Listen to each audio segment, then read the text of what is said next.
قسم کے جذبات اس کے مطابق پھر فیصلے آپ کر دو قصاص میں قتل کر دو. تو حضرت والد صاحب رحمۃ اللہ علیہ نے جب جنرل ضیاء الحق نے اسلام آباد میں اجلاس کیا تھا اس میں حضرت والد صاحب بھی کو بلایا تھا جی باول نگر سے. والد صاحب کا بڑا استقبال کیا انہوں نے جنرل ضیاء الحق نے اور خود استقبال کیا اور نشست پر بٹھایا. تو انہوں نے بتایا میں اسلامی قانون نافذ کرنا چاہتا ہوں تو میری آپ تعاون کریں. تو اس سلسلے میں پھر یہ حضرات وہاں سے آنے کے بعد پھر لاہور میں پورے پنجاب کے علماء کے اجلاس ہوا تھا. اس میں میں بھی ساتھ گیا تھا والد صاحب کے. یہ گڑھی شاہو میں جو جامعہ نعیمیہ ہے بریلویوں کو اس میں ہوا تھا اور اس کی صدارت جو ہے وہ حضرت مولانا آزاد صاحب نے کی تھی. مولانا عبدالقادر آزاد صاحب نے ان کی صدارت کی تھی اور نائب صدارت جنرل مفتی نعیمی بڑے جو مفتی نعیمی تھے وہ تھے. یہ تو ان کا بچے کا بچہ ہے نا اب تو پوتا ہے وہ دوسرا وہ اس سے بڑا جو تھا وہ تھے. تو وہاں پر بڑے علماء تھے. تو والد رحمۃ اللہ علیہ پوری اپنے دستاویز لکھوا کر گئے تھے. اس میں بڑی تفصیل سے بات لکھی تھی لیکن وہ ہمیں مل نہیں سکی. بہت ہی معقولانہ انداز میں تمام جو شریعت مطہرہ نے کی جو سزائیں ہیں حدود اور قصاص اس کو عقلی دلائل سے ثابت کیا تھا اس میں والد صاحب کہ شریعت نے تو کہا ہے لیکن عقل بھی یہ کہتی ہے کہ یہی قانون ہونا چاہیے. اور یہ بھی لکھا والد صاحب نے اس میں آخر میں کہ اگر یہ قانون اگر کوئی کافر ملک بھی نافذ کر لے تو اس کے یہاں بھی امن ہو جائے گا. کافر ملک بھی نافذ کر تو اس کے امن ہو جائے گا. یہ ایسے قوانین تو تمام قوانین پر ایک ایک کر کے بحث پہلے آیت مبارکہ پھر عقلی دلائل دیے. تو پوری دستاویز تھی وہ لے گئے تھے وہ یادداشت پیش کی تھی وہاں. میں بھی ساتھ تھا. کافی لمبا چلا پھر عصر کے قریب ختم ہوا. پھر کھانا وانا تھا. والد صاحب پھر ہم بس سے آ گئے تھے بس سے گئے تھے. تو یہ جتنی بھی قوانین ہیں شریعت کے بالکل عقل کے موافق ہیں عقل کے خلاف نہیں. یہی وجہ ہے کہ پوری دنیا میں اور خاص طور پر امام اعظم حنیفہ رحمۃ اللہ علیہ کی جو مرتب کردہ ہے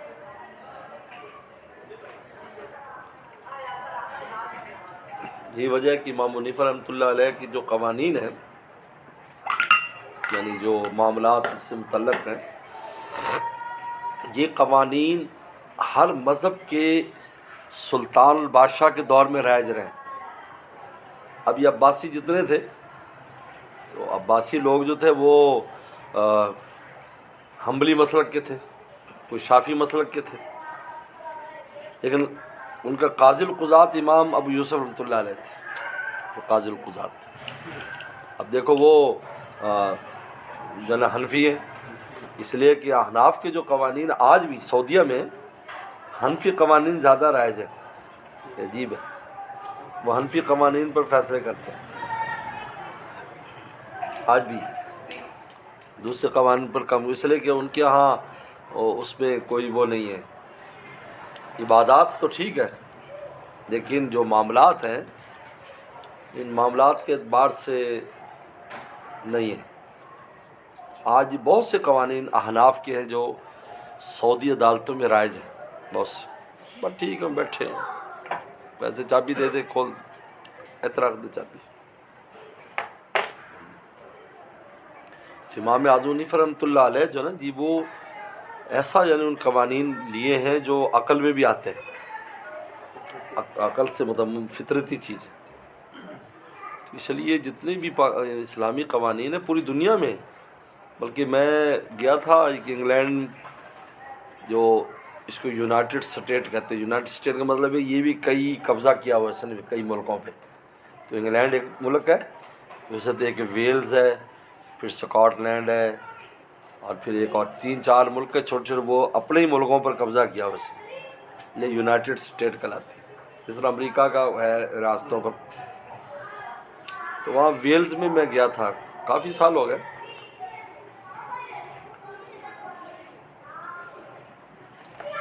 تو وہاں بھاول نگر کے چودھری اعظم ہیں چودھری آصف کے بڑے بھائی ان کے یہاں میں مہمان ٹھہرا.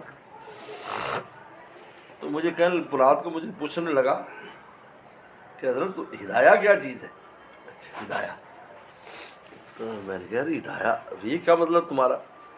کہ ہائی کورٹ کے ایک انگریز جج میری دکان پر سامان لینے آتا ہے، ان کی ایک دکان ہے جنرل اسٹور، اور بالکل سمجھو انگلینڈ کا آخری قلعہ، اس کے بعد ایک بہت بڑا سمندری نہر ہے، جس طرح 2 دریا ہے۔ تو کہتے ہیں یہاں کی تاریخ میں لکھا ہے کہ یہاں آ کر عرب لوگ انگریزوں کے بچے پکڑ کے لے جاتے تھے ویل سے، یہاں آتے تھے اور وہ بس آتے اور تلواریں لی ہوتی تو انگریز بچوں کو لے جاتے اور اپنے ملک میں یہاں بغداد وغیرہ میں لا کر ان کو فروخت کرتے تھے غلام بنا کر۔ یہ ایک وقت دور تھا مسلمانوں کا۔ تو کہتے وہ میری دکان پر آتا ہائی کورٹ کا جج، تو وہ کہتا ہے میں ہدایہ مطالعہ کرتا ہوں تمہاری انگلش ٹرانسلیشن، اس لیے میرے فیصلے تمام ججوں سے بہت منفرد ہوتے ہیں، کیونکہ میں تم لوگوں کی کتاب ہدایہ دیکھتا ہوں۔ کہتا مجھے تو پتہ نہیں تھا۔ میں نے کہا یار بہت بڑی کتاب ہے اس پر، فیصلوں پر، ہدایہ، یعنی دیکھو انگریز جج ہائی کورٹ کا ہدایہ مطالعہ کرتا ہے۔ تو اس لیے شریعت مطہرہ کے جو قوانین ہیں بالکل عین فطرت کے مطابق ہیں، اس لیے پورے عالم میں یہ ایک زمانے تک رائج رہیں گے۔ ہماری معاملات ہوں، عبادات ہوں، اوپر کرسی پر بیٹھ جاؤ آپ، عبادات ہوں اور کچھ بھی ہو، کوئی چیز خلاف فطرت نہیں عقل میں آتی ہے۔ یہ اور بات ہے غور و فکر کرنے سے۔ اس لیے ہمارے جو شاہ ولی اللہ رحمۃ اللہ علیہ وہ حکمتوں کے بادشاہ ہیں، اس لیے ان کی حجت اللہ البالغہ پڑھنے والی کتاب ہے۔ پہلے سبقن پڑھاتے ہیں، اب کیونکہ لم یبج قسم کے طالب علم ہے تو اب چھوڑ دی پڑھانا۔ ہمارے والد صاحب رحمۃ اللہ علیہ نے یہ قاری طیب صاحب رحمۃ اللہ علیہ سے پڑھی۔ یعنی بعد کے زمانوں میں جو سب سے بڑے حکمت والے عالم تھے وہ حضرت نانوتوی تھے، اور یہی پھر ان سے ان کے اولاد میں بھی آیا۔ تو حضرت قاری طیب صاحب حضرت نانوتوی کے پوتے ہیں، تو وہ حجت اللہ البالغہ 60 سال پڑھائی ہے، ہمارے والد صاحب نے پڑھی۔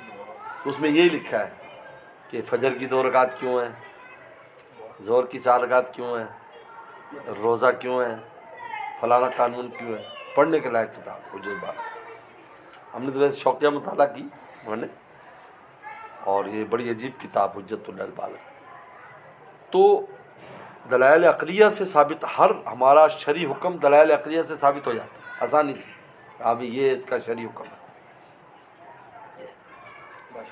تو اس وجہ سے قوانین جو ہے ہمارے علماء جو ہے، اگر یہ انگریز کا تھوڑا بہت ایک تو انگریزی زبان کا مسئلہ خراب اردو میں بھی آ گئے، تو ان قوانین کو دیکھیں گے تو اکثر یہی وجہ تھی یہاں پر جو نواب آف بہاولپور تھے، ان نے حضرت والد رحمۃ اللہ علیہ کو قتل کے مقدمات میں یہاں عدالت میں جو ہے مبصر لگایا تھا، یعنی سیشن جج کے ساتھ بیٹھتے تھے۔ یہ یہی عدالت تھی، یہ جہاں تھانہ ہے نا، یہ عدالت تھی یہاں ہمارے دور میں بھی یہ عدالت، اس لیے یہ تحصیل روڈ کہلاتا ہے، کیونکہ تحصیلدار بیٹھتا تھا، جج بیٹھتا تھا یہاں، یہ عدالتیں تھیں، یہی وکیل۔ تو وہ تو سیشن جج جب فیصلہ کرتا تھا تو والد رحمۃ اللہ علیہ ساتھ بیٹھتے تھے قتل کے مقدمے میں۔ کئی دفعہ والد صاحب نے ایسا ہوا کہ وہ بچایا بھی ہے ناحق فیصلے سے، اور جو بچ رہا تھا اس کو پھنسایا بھی ہے کہ یہ دلائل کے حساب سے دیکھو اس کو، یہ آپ کا فیصلہ صحیح نہیں ہے، منع فرما تو منع ہو جاتا ہے۔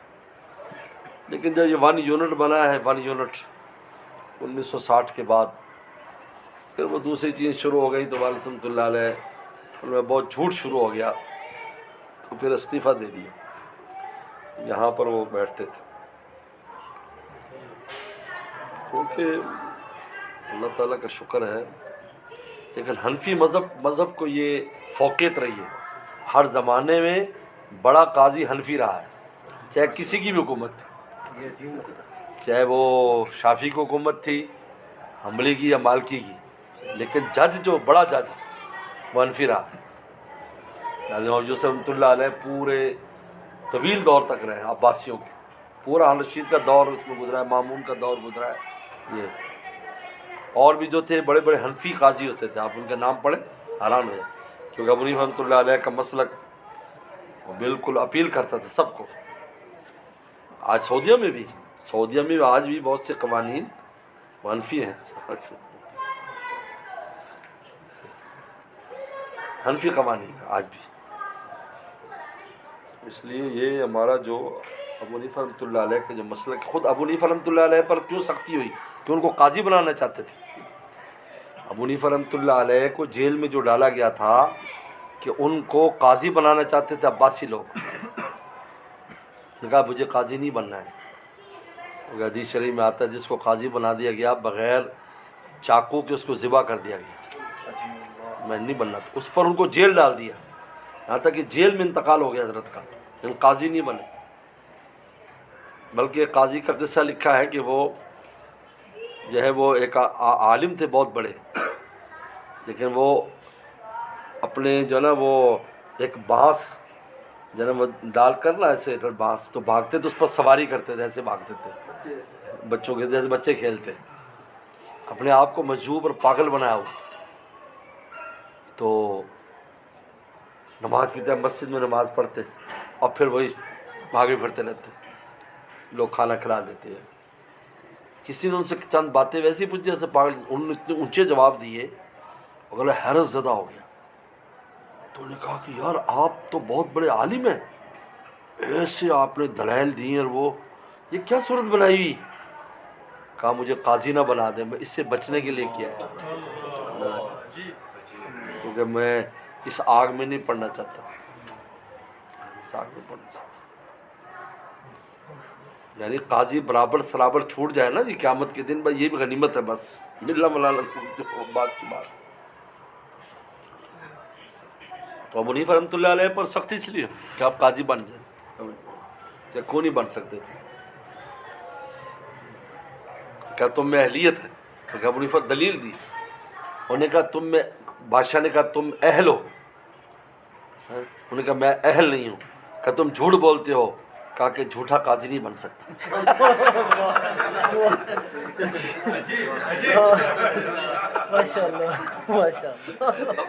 بادشاہ یہ ہتھیار جیل میں ڈال دو.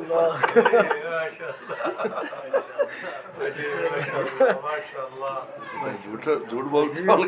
آپ نے صاحب میں جھوٹا ہوں، جھوٹا قاضی نہیں بنا. اس کی تو گواہی موت بن گئی، قاضی کیسے بنے؟ امام صاحب کی عجیب عجیب چیزیں ہیں ماشاء اللہ. ان میں بہت اللہ نے ان کو، کوئی آیا نا کہ جی عورت اوپر چڑھ رہی تھی، ان کا اگر اوپر چڑھے گی تب طلاق، نیچے اترے گی تب طلاق. اب وہ بیچاری وہیں جم گئی. تو پریشان، شوہر بھی پریشان ہو گئے، غصے میں تو کہہ بیٹھا. اب امام صاحب کے پاس ان کا اس کے اوپر چھلانگ لگا دے، ٹانگ شانگ سے ٹوٹ جائے گی لیکن بچ جائے گی. مولوی رحمۃ اللہ سے ایسے بہت وہ. اس نے کہا کہ کوئی یعنی تو ایسی عبادت کر، بیوی سے کہا کہ جو دنیا میں کوئی نہ کر رہا ہو، ورنہ تو یہ طلاق. اب نماز پڑھ رہا ہے تو پتہ نہیں کوئی نماز پڑھ رہا ہوگا، روزہ ہے تو کوئی روزہ رکھ، کوئی تسبیح پڑھ. بہت پریشان. اور وہ بڑا آدمی تھا جس نے کہا تھا امام صاحب کے پاس مسئلہ ہے. اب نے کہا اس کا کوئی حل نہیں بھائی. میں نے کہا ایک حل ہے، وہاں جاؤ حرم، جب سب نماز پڑھ رہے تو طواف کرنا، کیونکہ اس وقت طواف بند ہوتا ہے نا اور تو کوئی طواف ہوتا نہیں. انہیں فرم تو عجیب عجیب واقعات، اللہ نے ان کو بڑا سیرک بنایا تھا بہت. اور حنفی مذہب کی جو خاصیت ہے نا، جو یہ یاد رکھنی چاہیے ہمیں، ہم لوگوں کو ہمارے علم میں ہونا چاہیے، اہل علم کے، کہ جتنے بھی مذاہب ہیں وہ انفرادی ہیں. امام مالک رحمۃ اللہ نے اجتہاد کیا، مسئلے بنا دیے. امام شافعی رحمۃ اللہ نے اجتہاد کیا، امام حنبل رحمۃ اللہ، اس لیے ان میں کئی قول مل جاتے ہیں. امام شافعی کے تو بہت اقوال ہوتے ہیں. مصر جانے سے پہلے مکہ رہتے تھے تو اور بات اقوال تھے، مصر گئے تو اور اقوال. اس لیے امام حنبل رحمۃ اللہ علیہ، امام مالک. امام حنیفہ رحمۃ اللہ علیہ کے ہاں ایسا نہیں تھا. ان کے ہاں 40 علماء کی جماعت تھی، تو ان میں مسئلہ پیش کیا جاتا تھا، ہر ایک اپنی رائے دیتا تھا، پھر اتفاق ہوتا تھا. پھر امام صاحب اپنی رائے دیتے.